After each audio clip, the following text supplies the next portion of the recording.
Hello everyone, how are you? It's me Nawad here. Welcome to my YouTube channel Unique Engineering Tips. So in this lecture we are going to discuss about 30% syllabus of fluid mechanics. So आप सबसे इतनी request है कि video को like ज़रूर करना और अपने फ्रेंड्स के साथ ज़रूर शेयर करना। आई एम क्वाइट श्योर कि अगर इन पॉइंट्स को आप अच्छे से लर्न करोगे जो मैं इस वीडियो में डिस्कस करने वाला हूँ, इनमें से मैक्सिमम ऐसे पॉइंट्स हैं जिनके पेपर में आने के काफ़ी ज़्यादा चांसेस हैं। सो आप सब वीडियो को एंड तक ज़रूर देखिए। So let's start the video.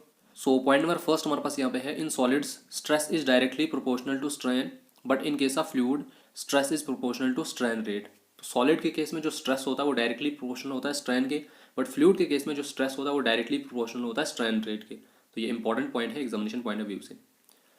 Point number second हमारे पास यहाँ पे है, density of air is 1.2 kg per cubic metre and density of wood is 600 kg per cubic metre at 20 degree Celsius. Water की डेंसिटी होती है 1000 kg per cubic metre. Point number third हमारे पास यहाँ पे है, specific weight of air is 11.77 newton per cubic metre. On the other hand अगर हम देखेंगे स्पेसिफिक वेट ऑफ वाटर क्या होता है 9.81 kilo newton per cubic metre. Point number fourth हमारे पास यहाँ पे है, water is 55 times more viscous than air. तो ये भी इंपॉर्टेंट पॉइंट है एग्जामिनेशन पॉइंट ऑफ व्यू से। जो वाटर की विस्कोसिटी होती है वो 55 टाइम्स ज़्यादा होती है as compare to the viscosity of air. Next point हमारे पास यहाँ पे है, Pascal law was given by Blaise Pascal. ये एक फ्रेंच मैथमेटिशियन था, 1653 में ये लॉ उसने दिया था। Point number six is, simplest form of manometer for the measurement of pressure is piezometer. तो पीजियोमीटर क्या एक सिंपलेस्ट फॉर्म ऑफ मैनोमीटर है जिसको हम प्रेशर को मेजर करने के लिए यूज करते हैं। Point number seventh is, in case of single column manometer area of reservoir is 100 times area of tube. This is also the important point from examination point of view. Single column manometer में हम क्या करते हैं कि एक reservoir provide करते हैं जिसका एरिया होता है 100 टाइम्स ज़्यादा होता है as compare to the area of tube. Point number eighth is, manometer used for the measurement of low pressures is inverted U tube manometer. तो इन्वर्टेड यू ट्यूब मैनोमीटर को हम लो प्रेशर मेजर करने के लिए use करते हैं। Next अगर हम यहाँ पे देखेंगे point number ninth is, temperature lapse rate, इसको हम एल से रिप्रेजेंट करते हैं। It is the rate at which temperature changes with elevation. तो टेम्परेचर लैप्स रेट का मतलब क्या होता है कि जब भी टेम्परेचर जो है with respect to elevation change होता है, that is known as temperature lapse rate. Point number tenth is, major energy losses. अब मेजर एनर्जी लॉसेज जो पाइप्स में आकर होते हैं वो किसकी वजह से होते हैं, फ्रिक्शन की वजह से आकर होते हैं। And the minor energy losses occurs due to change in velocity either magnitude और इन डायरेक्शन। तो माइनर एनर्जी लॉसेज जो है वो वेलोसिटी के चेंज होने की वजह से होते हैं, चाहे वेलोसिटी के मैग्नीट्यूड में चेंज हो चाहे वेलोसिटी के डायरेक्शन में चेंज हो। Next point is, atmospheric pressure at sea level at 15 degree Celsius is 101.3 kilo newton per metre और 10.13 newton per square centimetre. There is a correction, please correct it. It's 101.3 kilonewton per meter square or 10.13 Newton per square centimeter. Point number 12th is, atmospheric pressure head is 760 mm of mercury or 10.33 meter of water. तो atmospheric pressure को अगर हम देखेंगे, अगर हम इन terms of mercury में इसको major करेंगे इट्स 760 mm और अगर हम इसको इन टर्म्स ऑफ वाटर में मेजर करेंगे its value is 10.33 metre. Point number 13 is, dead weight pressure gauge. Dead weight pressure gauge को हम एक्सट्रीमली स्मॉल प्रेशर्स को मेजर करने के लिए यूज़ करते हैं विद ग्रेट एक्यूरेसी, और इसकी जो एक्यूरेसी रेंज रहती है ±0.1% है। Point number 14 is, loss of pressure head due to entrance of pipe also known as inlet losses. Point number 15 is most important point from examination point of view. Siphon. Siphon हम किसको कहते हैं, siphon हम कहते हैं एक long bent pipe को जिसको हम जनरली फ्लूइड को ट्रांसफर करने के लिए यूज़ करते हैं from one reservoir to another reservoir in case when they are separated by a hill. जब भी दो रिजर्वायर के बीच में एक हिल होगी या एक ऐसा रेज्ड ग्राउंड पोर्शन होगा उस केस में हम एक लॉन्ग बेंट पाइप को यूज़ करते हैं जिसको हम साइफन कहते हैं। इसको हमने लेक्चर में डिटेल से डिस्कस किया हुआ है, इसमें और भी काफ़ी ज़्यादा इंपॉर्टेंट पॉइंट्स है तो वो आप लेक्चर इसका देख सकते हो। Point number 16 is, what does pipes in series or compound pipes mean. तो pipes in series or compound pipes means when the pipes are different lengths and different dias are connected back to back then the series is known as pipes in series or compound pipes. Point number 17 is, in case of Pelton turbine the nozzle which we use is also known as penstock. तो Pelton turbine के case में हम जो nozzle use करते हैं उसको हम penstock भी कहते हैं। Point number 18 is, flow is laminar when its Reynold number is less than 2000। Flow is transitional when its Reynold number lies between 2000 to 4000 and flow is turbulent when its Reynold number is greater than 4000। Point number 19 is, Reynolds number was given by O Reynold in 1883। Point number 20 is, flow is critical when its Froude number is equal to 1। Flow is सब critical when its fraud number is less than 1. It is also known as streaming or tranquil flow, and the flow is supercritical when its fraud number is greater than 1, which is also known as shooting rapid or torrential flow. So this point is also important from examination point of view. Point number 21 is, in case of water hammering velocity of fluid is equal to the velocity of sound wave. तो water hammering के case में जो velocity of fluid होती है वो velocity of sound wave के बराबर होती है। Point number 22 is in case of open channel, flow takes place only due to bed slope of the channel. This is the most important point from examination point of view. तो open channel के case में जो flow अकर होता है उसमें वो सिर्फ bed slope की वजह से ही अकर होता है। देखो पाइप्स के केस में फ्लो जो है बेड स्लोप की वजह से भी अकर होता है, लेकिन हम उसको प्रेशर के जरिए भी फ्लो करवा सकते हैं। But in case of open channel हम प्रेशर क्रिएट नहीं कर सकते हैं। तो डेट्स द रीज़न कि ओपन चैनल्स के केस में जो फ्लो अकर होता है वो सिर्फ बेड स्लोप ऑफ चैनल की वजह से ही अकर होता है। In this case, HGL stands for hydraulic gradient line coincides with the free surface of water. तो इस केस में जो HGL है वो फ्री सरफेस ऑफ वाटर के साथ कोइंसाइड करती है। डायमेंशनल फार्मूला C जिसको हम चेजिस कांस्टेंट कहते हैं, इसका डायमेंशनल फार्मूला क्या है? L की पावर 1/2 T की पावर -1। ये भी इंपॉर्टेंट है एग्जामिनेशन पॉइंट ऑफ व्यू से। Point number 24 is most economical channel section. अब चैनल सेक्शन जो है मोस्ट इकोनॉमिकल कब हो सकता है? जब उसकी कॉस्ट मिनिमम होगी। और कॉस्ट मिनिमम कब हो सकती है? जब उसका वेटेड पेरीमीटर मिनिमम होगा। Point number 25 is three sides of trapezoidal channel section of most economical are tangential to the semicircle drawn from the water surface. So in case of most economical trapezoidal channel section, जो तीनों sides होती है trapezoidal channel section की वो tangentially cut होती है जब हम वाटर के सेंटर से सर्कल ड्रा करेंगे, एक सेमी सर्कल ड्रा करेंगे, तीनों साइड्स होगी उनको टेंजेंशियली कट करेगा। तो ये भी इंपॉर्टेंट पॉइंट है एग्जामिनेशन पॉइंट ऑफ व्यू से। लेक्चर में हमने इनको डिटेल से डिस्कस किया हुआ, यहाँ पे सिर्फ मैं आपको इंपॉर्टेंट पॉइंट्स बता रहा हूँ कि कौन कौन से इंपॉर्टेंट पॉइंट्स हैं जिन पे आपने ज़्यादा फोकस देना है। Point number 26 is in case of best side slope the theta should be equal to 60 degree. तो बेस्ट साइड स्लोप की कंडीशन भी मोस्ट इकोनॉमिकल चैनल सेक्शन में ही आती है, स्पेशली अगर हम देखेंगे ट्रिपल चैनल सेक्शन के केस में। तो बेस्ट साइड स्लोप कब हो सकता है? जब थीटा की वैल्यू 60 डिग्री होगी। In this case length of sloping side is equal to the width of triple section. तो इस केस में जो लेंथ होती है sloping side of triple channel section वो किसके बराबर होती है? विड्थ ऑफ ट्रिपल सेक्शन के बराबर। Point number 27 is most economical circular channel section. अब सर्कुलर चैनल सेक्शन जो है मोस्ट इकोनॉमिकल कब हो सकता है? Wetted perimeter can not maintain constant. अब देखो ऊपर हमने एक पॉइंट डिस्कस किया था, पॉइंट नंबर 24 में हमने क्या डिस्कस किया था कि चैनल सेक्शन मोस्ट इकोनॉमिकल कब हो सकता है? जब कास्ट मिनिमम होगी। और कास्ट मिनिमम कब हो सकती है? जब वेटेड पेरीमीटर मिनिमम होगा। बट सर्कुलर चैनल सेक्शन के केस में ऐसा नहीं होता है। सर्कुलर चैनल सेक्शन के केस में हम वेटेड पेरीमीटर को कांस्टेंट मेंटेन नहीं कर सकते। वो जो कंडीशन हमने ऊपर पढ़ी वो सिर्फ एप्लीकेबल है रेक्टेंगुलर और ट्रिपल चैनल सेक्शन के लिए। तो ये भी इंपॉर्टेंट पॉइंट है यहाँ पे। Point number 28 is condition for maximum velocity. अब देखो most economical circular channel section के केस में मैक्सिमम वेलोसिटी के लिए कंडीशन क्या है?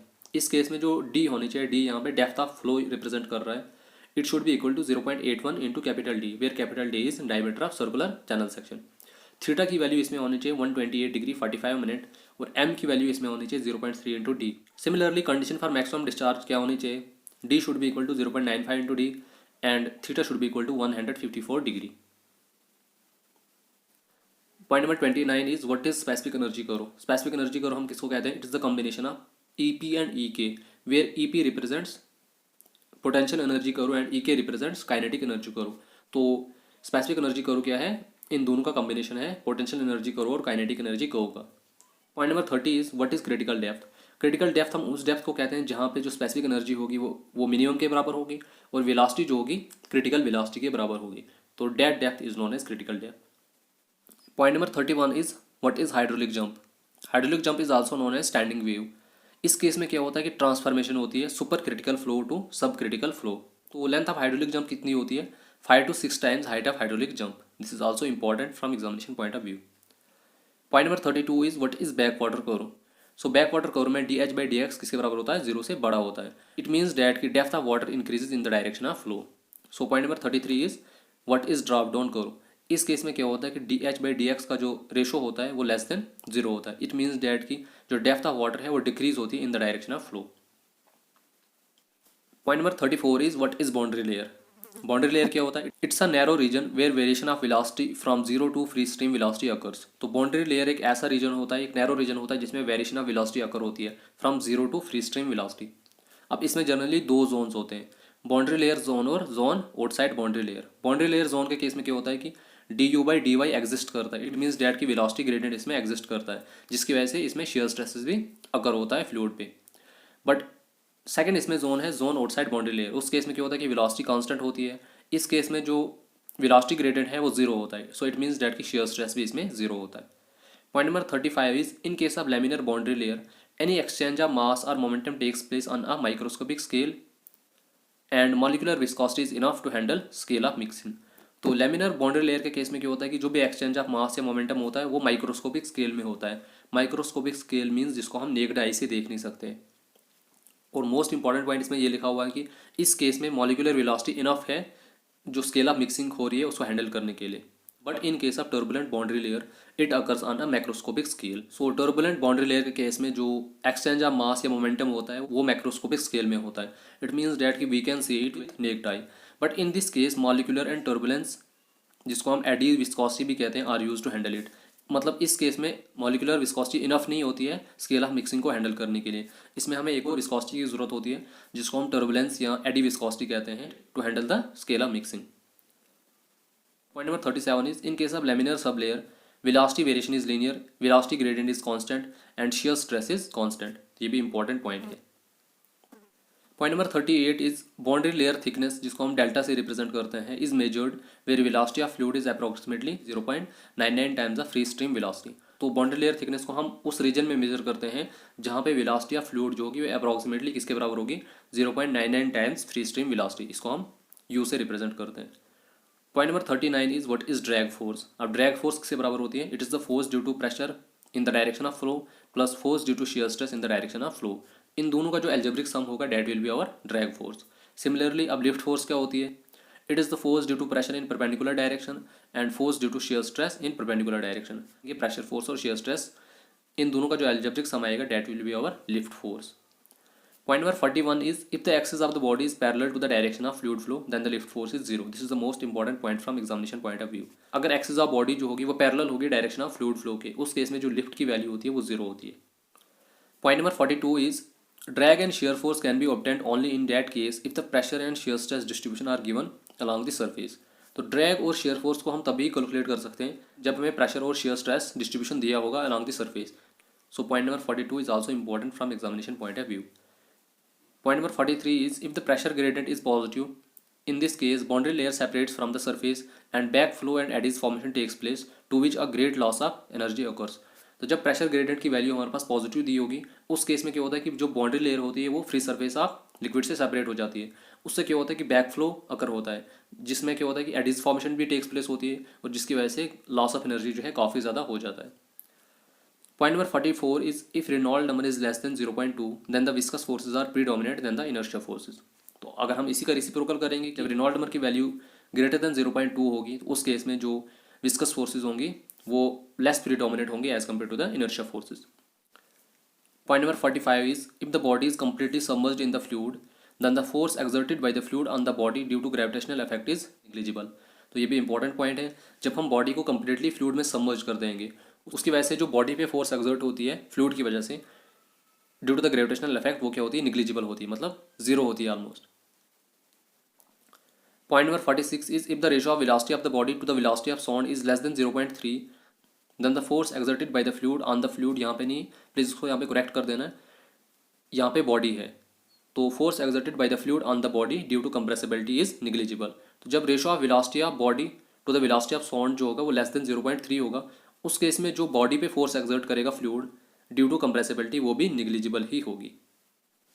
Point number 47 is pressure drag is also known as form drag and the friction drag is also known as shear and skin drag. Point number 48 is what is stagnation points. अब stagnation points हम किन points को कहते हैं? This are those points on the surface of cylinder while it's rotating where velocity is zero.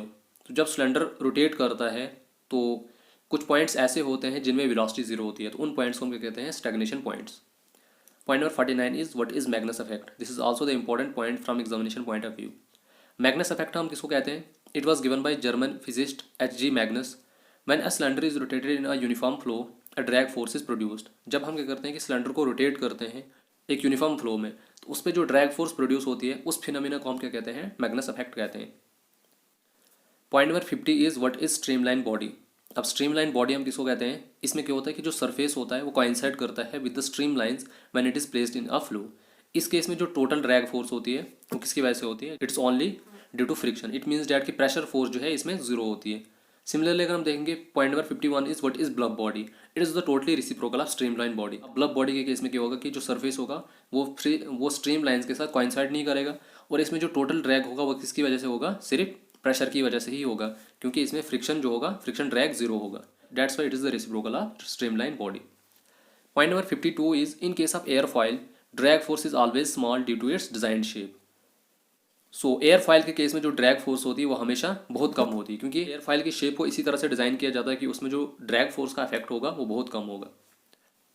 Point number 53 is lift force exist only in case of an inclined plate and the lift force is zero whether the plate is parallel और perpendicular to the flow direction. ये most important point है examination point of view से. तो lift force जो है तभी exist करती है जब बॉडी इंक्लाइंड होगी या प्लेट इंक्लाइंड होगी. तो लिफ्ट फोर्स की वैल्यू जीरो होती है चाहे बॉडी पैरेलल और perpendicular to the flow direction होगी. इन दोनों केसेस में लिफ्ट फोर्स की वैल्यू जीरो ही होती है. इसकी वैल्यू एग्जिस्ट तब करती है जब प्लेट या बॉडी जो होगी incline to the direction of flow होगी. Point number 54 is fix dimensions are also known as fundamental dimensions or fundamental quantities. तो फिक्स डायमेंशन को हम क्या कहते हैं? फंडामेंटल डायमेंशंस भी कहते हैं और फंडामेंटल क्वांटिटीज भी कहते हैं.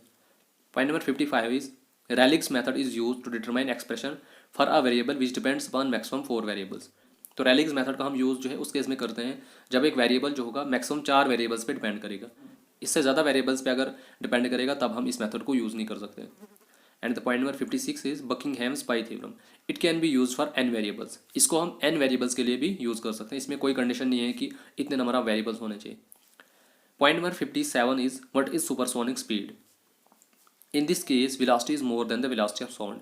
तो सुपरसोनिक स्पीड के केस में क्या होता है कि जो वेलोसिटी होती है फ्लूइड की वो ज़्यादा होती है वेलोसिटी ऑफ साउंड से. पॉइंट नंबर 58 क्या है? What is undistorted models. Undistorted models हम उन मॉडल्स को कहते हैं जो जियोमेट्रिकली सिमिलर होते हैं उनके प्रोटोटाइप्स से. And the distorted models are those models which are not geometrically similar to their prototypes. Point number 59 is continuity equation. It is based on law of conservation of mass. ये important point है. सो जो continuity equation है वो law of conservation of मास पे based है. Point number 60 is momentum equation. It is based on law of conservation of momentum and it's applicable for both compressible and incompressible flow. तो momentum equation जो है वो law of conservation of momentum पे based है और इसको हम दोनों फ्लूइड के लिए यूज़ कर सकते हैं, चाहे फ्लूइड कंप्रेसिबल होगा चाहे फ्लूइड इनकम्प्रेसिबल होगा. Point number 61 is most common flow measuring device. तो फ्लो मेजरिंग डिवाइस में जो सबसे मोस्ट कॉमन यूज़ की जाती है वो हमारे पास है ऑरिफाइस मीटर, जिसको हम सिंपली ऑरिफाइस प्लेट भी कहते हैं. Its diameter is 0.5 times diameter of channel and it's cheaper than venturimeter. Point number 62 is venturimeter. Venturimeter किस पे बेस्ड है? बर्नौलीज थ्योरम पे बेस्ड है. ये भी इंपॉर्टेंट पॉइंट है. Point number 63 is a device whose pressure recovery is better than venturimeter is flow nozzle, जिसको हम सिंपली नोजल मीटर भी कहते हैं. तो फ्लो नोजल एक ऐसी डिवाइस है जिसमें प्रेशर रिकवरी जो है वेंचुरीमीटर से भी बेटर है. इस केस में जो CD की वैल्यू वेरी करती है वो 0.97 से लेकर 0.99 के बीच में वेरी करती है. CD is coefficient of discharge. It is used to measure discharge through pipe. तो इसको हम जनरली पाइप्स के केस में डिस्चार्ज को मेजर करने के लिए यूज़ करते हैं. And it can't be use for viscous fluids.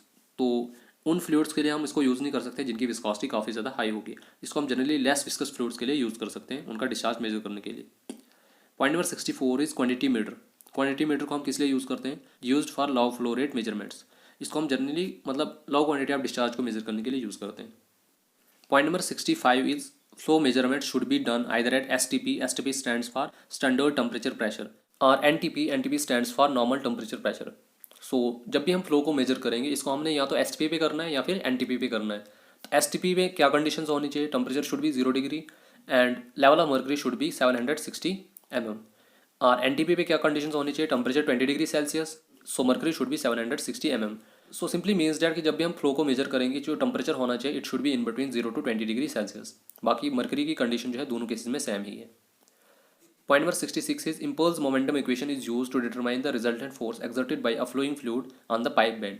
ये भी इंपॉर्टेंट पॉइंट है. सो फ्लोइंग फ्लूइड की वजह से जो पाइप बेंड पे फोर्स एक्सर्ट होती है उसको फाइंड आउट करने के लिए हम इम्पल्स मोमेंटम इक्वेशन का यूज़ करते हैं. Point number 67 is electromagnetic flow meter. Electromagnetic flow meter को हम किस लिए यूज़ करते हैं? It uses Faraday's laws and electromagnetic induction for flow measurement. तो जो इलेक्ट्रोमैग्नेटिक फ्लो मीटर है वो फैराडेज लॉज और इलेक्ट्रोमैग्नेटिक इंडक्शन को यूज़ करता है फ्लो को मेजर करने के लिए. In this case, flow rate is proportional to EMF. EMF stands for electromagnetic field.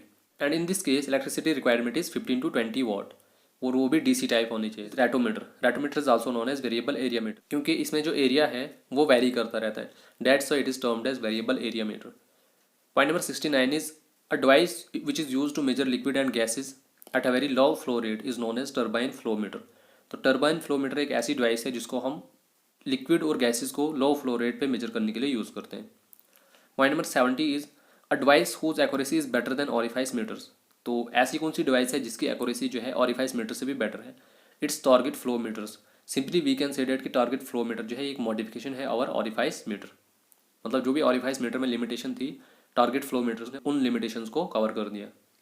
Point number 71 is in case of extreme left and right position, in case of cylinder in centrifugal pumps, velocity की होती है इसमें zero होती है and velocity is maximum at the centre of the cylinder. अब जो cylinder होता है सेंट्रीफ्यूगल पंप में, एक्सट्रीम लेफ्ट और राइट पोजीशन में वेलोसिटी उसमें जीरो होती है और सेंटर में मैक्सिमम होती है। Point number 72 is velocity of flow of water are not same in the suction and delivery pipe. ये भी इंपॉर्टेंट पॉइंट है, सक्शन और डिलीवरी पाइप में कभी भी वेलोसिटी ऑफ फ्लो जो है सेम नहीं होती है। Point number 73 is direction of flow in centrifugal pump is radial in outward direction. तो सेंट्रीफ्यूगल पंप में जो फ्लो की डायरेक्शन होती है वो रेडियल इन आउटवर्ड डायरेक्शन होती है। It works on the principle of force vortex flow. तो फोर्स वर्टेक्स फ्लो के प्रिंसिपल पे सेंट्रीफ्यूगल पंप वर्क करता है। It is the reverse of inward radial flow reaction turbine. Point number 74 is for high head impellers are connected in series. अगर हमें centrifugal pump में head high चाहिए तो उस केस में हम इम्पेलर्स को सीरीज में कनेक्ट करते हैं और फॉर लार्ज डिस्चार्ज के लिए impellers are connected in parallel. Impellers को पैरेलल में हम कनेक्ट करते हैं। Point number 75 is to prevent cavitation pressure should not be allowed to fall below its vapour pressure. तो जब भी हमने कैविटेशन के इफेक्ट को ओवरकम करना है या उसके इफेक्ट को प्रिवेंट करना है, जो प्रेशर होना चाहिए it should not fall below vapour pressure. Cavitation in reaction turbine are indicated due to sudden drop in efficiency. तो रिएक्शन टर्बाइन के केस में हम कैसे इंडिकेट कर सकते हैं कि इसमें कैविटेशन अगर हुई है? तो जब भी एफिशिएंसी में सडन ड्रॉपनेस आ जाएगी it will indicate the occurrence of cavitation. Point number 76 is Thomas cavitation factor, जिसको हम सिग्मा से डिनोट करते हैं। It is used to find out the reason of the cavitation. तो थॉमस कैविटेशन फैक्टर को हम किस लिए यूज़ करते हैं? रीजन ऑफ कैविटेशन को फाइंड आउट करने के लिए कि कैविटेशन जो है किस रीजन में अकर हुई है। Slip of reciprocating pump. What is slip of reciprocating pump? तो स्लिप मीन्स वो जो डिफरेंस बिटवीन होगा थियोरेटिकल और एक्चुअल डिस्चार्ज के, that is known as slip of reciprocating pump. Point number 78 is work done by pump is proportional to the area of the indicator diagram. जो pump में work done होता है वो किसके proportional होता है? एरिया ऑफ इंडिकेटर डायग्राम के। Point number 79 is work saved by fitting air vessels in a single reciprocating pump is 84.8%। तो एयर वेसल्स के फिट करने से सिंगल एक्टिंग रेसिप्रोकेटिंग पंप में जो वर्क होता है वो 84.8% सेव हो जाता है। सिमिलरली अगर हम डबल एक्टिंग रेसिप्रोकेटिंग पंप के केस में एयर वेसल्स को फिट करेंगे 39.2% वर्क जो है सेव हो जाता है। Point number 80 is in case of kinematics of flow Eulerian method is the most commonly used method. तो काइनेमेटिक्स ऑफ फ्लो में जो most commonly used method is Eulerian method. Point number 81 is what is वर्टिसिटी। वर्टिसिटी हम किसको कहते हैं? इस case में क्या होता है कि जो रोटेशन होती है वो डबल होती है, that is 2 into omega. Point number 82 is what is equipotential line. Equipotential lines हम उन लाइन्स को कहते हैं जिनके अलॉन्ग पोटेंशियल फंक्शन जो होगा वो कांस्टेंट होगा, तो that line is known as equipotential line. Point number 83 is what is forced vortex flow. Forced vortex flow के केस में क्या होता है कि एक्सटर्नल टॉर्क हमें जरूरत होता है फ्लूइड मास को रोटेट करने के लिए, but in case of free vortex flow no external torque is required to rotate the fluid mass. Point number 84 is velocity potential function. In case of velocity potential function full negative derivative consider किया जाता है in the direction of flow, और stream function के case में हमें क्या करना पड़ता है? पार्शियल डेरिवेटिव को हम कंसिडर करते हैं but perpendicular to the flow direction. So these were the most important points from examination point of view from the whole syllabus of fluid mechanics. Next we will discuss about important topics which are important from examination point of view from the whole syllabus of fluid mechanics. So first topic हमारे पास यहाँ पे है cases of potential flow. So जो हमने last lecture discuss किया potential flow, उसमें जो हमने केसेस डिस्कस किए थे sink flow, source flow, uniform flow, वो सारे केसेस मोस्ट इंपॉर्टेंट है। मैंने आपको उस दिन भी बताया था जिस दिन हमने वो लेक्चर डिस्कस किया था, उनमें से क्वेश्चन आने के काफ़ी ज़्यादा चांसेस है, तो उनको आप अच्छे से देखना। Topic number 2 is drag on sphere and cylinder. Forces on submerged bodies में ये टॉपिक है, drag on sphere and cylinder. Next इसमें टर्मिनल वेलोसिटी। टर्मिनल वेलोसिटी भी एक टॉपिक था इसी में, फोर्स ऑन सबमर्ज्ड बॉडीज में, तो उसको भी देखना आप। Topic number 3 is basic equations. अब बेसिक इक्वेशन में कौन कौन सी आती है? जैसे कंटिन्यूटी इक्वेशन है, बर्नौलीज इक्वेशन है, मोमेंटम इक्वेशन है, इक्वेशन ऑफ स्टेट है, इनमें से भी क्वेश्चन आने के काफ़ी ज़्यादा चांसेस है। Topic number 4 is flow measurements. Flow measurements भी काफ़ी ज़्यादा इंपॉर्टेंट है, इसमें भी क्वेश्चन आने के काफ़ी ज़्यादा चांसेस है। Topic number 5 is dimensional formulas. तो जो भी डायमेंशनल फार्मूलाज हमने लेक्चर में डिस्कस किए हैं उनको भी अच्छे से देखना, उनमें भी क्वेश्चन आने के ज़्यादा चांसेस है। Topic number 6 is model laws और सिमिलिट्यूड। मॉडल लॉज, सिमिलिट्यूड ये सारे इसी में है, डायमेंशनल एंड मॉडल एनालिसिस में। तो उसमें जो रेनॉल्ड नंबर है, मॉडल लॉज हमने अलग अलग बेस पे पढ़े थे। Reynolds model law, frauds model law, maths model law, उनमें काफ़ी ज़्यादा इंपॉर्टेंट पॉइंट है, उनको भी अच्छे से देखना आप। सिमिलिट्यूड में हमने 3 टाइप की सिमिलरिटीज़ पढ़ी थी, जियोमेट्रिक सिमिलरिटी थी, काइनेमेटिक सिमिलरिटी और डायनेमिक सिमिलरिटी थी। तो उनमें भी इंपॉर्टेंट पॉइंट्स थे कुछ, उनको भी अच्छे से देखना आप। And the last topic is types of forces acting on the fluid and types of numbers. तो कितनी टाइप्स ऑफ फोर्सेज फ्लूइड पे एक्ट करती है और टाइप्स ऑफ नंबर्स, ये सब हमने डिटेल से एक सेपरेट लेक्चर में डिस्कस किया था। जैसे इनर्शिया फोर्सेज थी, विस्कस फोर्सेज थी, ग्रेविटी फोर्सेज थी, इलास्टिक फोर्सेज थी। टाइप्स ऑफ नंबर्स हमने पढ़े थे, रेनॉल्ड्स नंबर्स थे, फ्रॉड्स नंबर थे, वेबर्स नंबर्स, मैच नंबर, ये सब हमने एक सेपरेट लेक्चर्स में डिस्कस किए हैं। This topic is also important from examination point of view, तो इसको भी आप अच्छे से देखना। So this was the brief introduction about most important points and most important topics from the whole syllabus of fluid mechanics. I am again repeating, जो points और जो topics मैंने यहाँ पे डिस्कस किए हैं, इनको आप ज़रूर देखना और इनको आप अच्छे से देखना। इनमें से क्वेश्चन आने के काफ़ी ज़्यादा चांसेस हैं। सो अगर आपको कोई भी डाउट है तो आप मुझे कमेंट सेक्शन में पूछ सकते हो। So thank you so much and keep supporting me.